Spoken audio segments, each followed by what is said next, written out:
And we're going to talk about creating a Twitter account for professional use, and hopefully we'll get you started and through the process in really just a very few minutes on how to create a Twitter account. So you're going to start by opening a browser. I have Mozilla Firefox open here. You could use Internet Explorer, you could use Google Chrome, you can use Safari. Any web browser will work, and all you need to do is go to the Twitter website. Now you could just Google Twitter and click on the link, or you can go up in your address bar and type www.twitter.com. And that's going to take you to the Twitter welcome page. And this is what the welcome page looks like. You can see here you've got a sign-in area here. If you already have an account, you can use your username or email and password to sign into your Twitter account. But we're creating a new account. So down here you'll see where it says new to Twitter. This is the sign up area. And it starts with putting in your full name. Now this is a professional account, right? So we're going to want to use our name as we would use it professionally. Now you're probably noticing this is not my name, but I already have a Twitter account under my name, so I'm going to use a different name here to create this account and show you how to do it. The next thing that you need is an email address.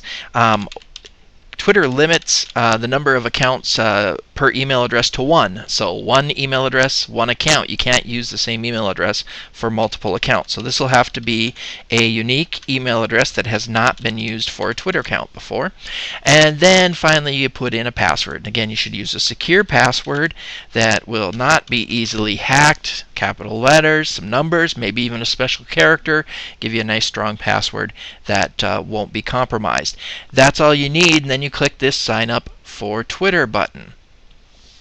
And this is the next screen that you get. Here we see our name, we see our email address, we see our password, says the password's okay, and then here, right here, where it says McLuhan Darkfold, no spaces, that's the suggested username.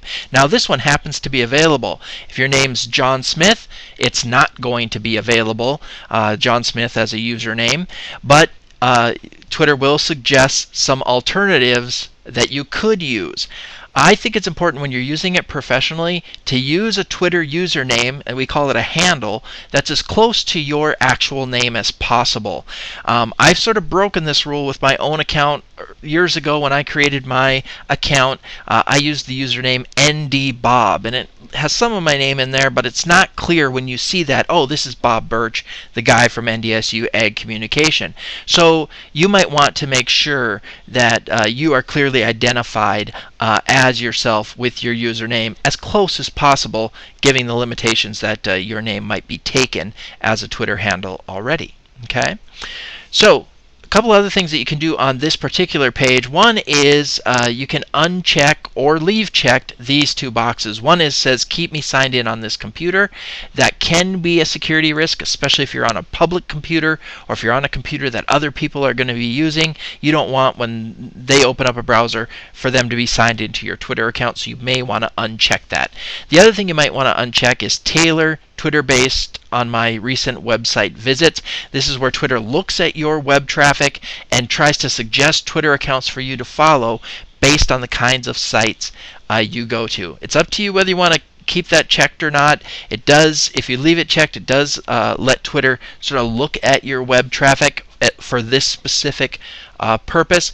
That's up to you. I'm going to uncheck it just to kind of show you what that looks like when you do uncheck it. And then the last thing is just to review the terms of service. Make sure that you're okay with everything that's in here. And once you have done that, then you can go ahead and click Create My Account.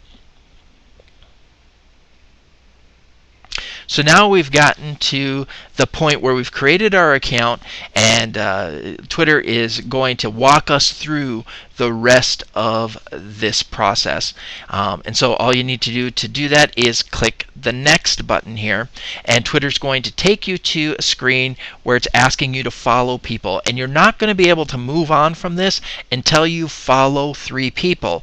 Now you can follow some of the suggestions here that Twitter suggests for you, or you could search for particular people that you want to follow. If you're not sure yet who you want to follow, just follow some of the people that Twitter suggests for you, and you can always unfollow them later. It's very easy to do. So I'm just going to follow anybody here in the Twitter suggested link, or list I should say, because I'm going to unfollow these people anyway, so it doesn't really matter. And once I follow 3, you'll see that I can see a preview over here of the kind of tweets that I'm going to get, and Twitter also allows me to go on to the next step. So you only have to follow 3 and you can go to the next step. Now Twitter's going to want you to follow even more people. They want you to do this because they want you to keep using Twitter. And if you're not following anybody on Twitter, it's really not very useful. So they want to get you following some people. But again, you don't have to feel locked into the people that you follow at this step. On this screen, again, you could search for specific people to follow. If you don't really know who you're going to follow yet, you can just go into one of these categories.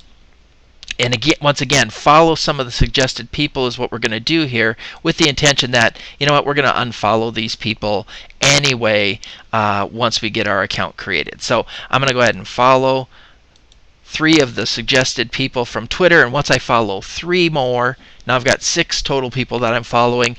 Twitter will allow me to go to the next step. So on the next step, what we have is another way to get connected with even more people on Twitter, and that's to search your contacts in your email, either your Gmail, Yahoo, Hotmail, or America Online, AOL. You don't have to do this. There's a way to skip this step. It could be useful for you if you have a lot of professional connections in your Gmail address book. You could go ahead and search those contacts and then potentially follow those people. But you know what? I'm going to skip that step for now. And I do that just by going down here to the bottom and clicking skip. And now I'm to the point where I can set up my particular Twitter profile. And this is important as well. Remember, we're going to be using this account professionally, so we want to make sure that people can connect with a professional person on the other end of this. And one of the most important things that you can do when you first create your Twitter account is to get a profile picture up. And you do that here just by clicking Upload Image, and that's going to open up a browse screen on your computer, and you can browse through your photos and find a professional picture of yourself and select it and click open, and that image is going to go ahead and be uploaded to your Twitter profile. And you can see some of the effective pictures over here in your preview of Danny Masterson and Kevin Spacey. It shows their face. It is an actual picture of them, not a picture of their cat or a picture of a cupcake that they enjoyed, but a picture of them. And when we're using this professionally, that's important, to get a face that goes along with the name. And then also what you can do here is to go ahead and put in your bio. And once again, you want to connect that with your professional profile and your professional reputation online. You are limited here to 160 characters, and you can see Twitter will count that down for you.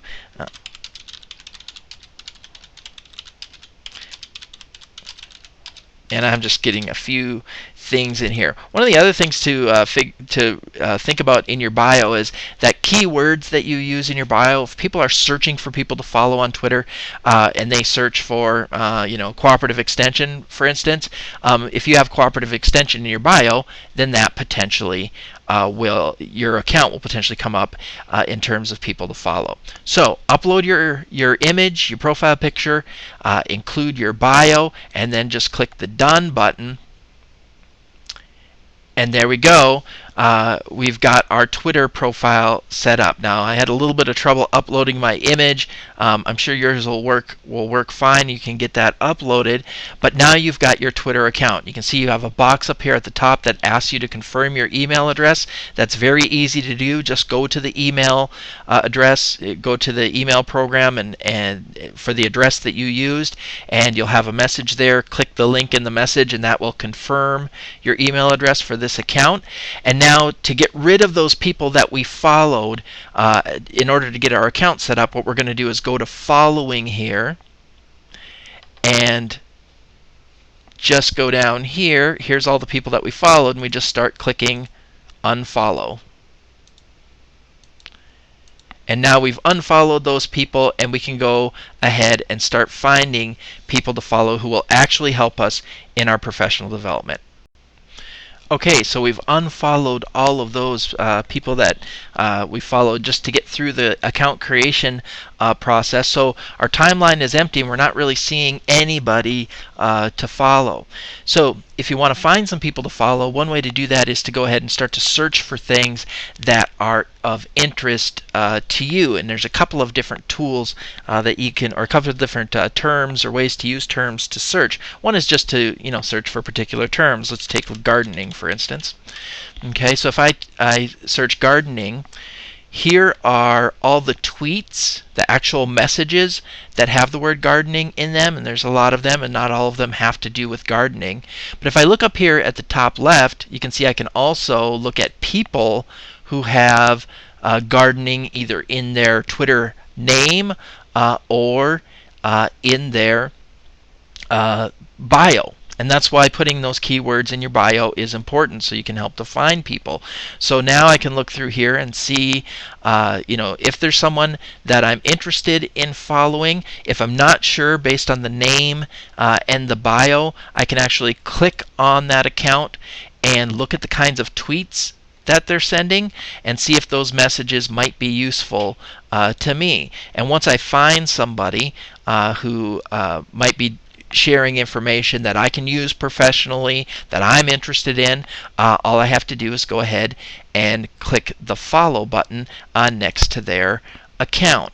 And now that I've done that, when I go back up here to home, now you'll see I have tweets in my timeline here based on who I'm following. Another way to search for people to follow is to actually, instead of just using a term like gardening, you can use what's called a Twitter hashtag. And what a hashtag is if you look right over here under trends on the left hand side, you'll see this little pound sign in front of those words. And what that pound sign does is sets those words apart so that those are keyed in as keywords, right? So that you're not just randomly including that word in your tweet. You've actually added it as a hashtag, which really tells people, hey, this tweet is about this. So instead of just looking for gardening, let's try pound sign gardening. Okay, now we're not just looking for the word gardening, we're looking for the hashtag gardening. And this might actually lead us, if we look at these tweets, to people to follow who actually tweet about gardening, and we know that they're talking about gardening because they've included this hashtag. And so if I look at somebody like Teresa Watkins here, and I look at their tweets and say, hey, this looks like stuff that I'm interested in, then I can just follow them, and now I've found someone else to follow on Twitter.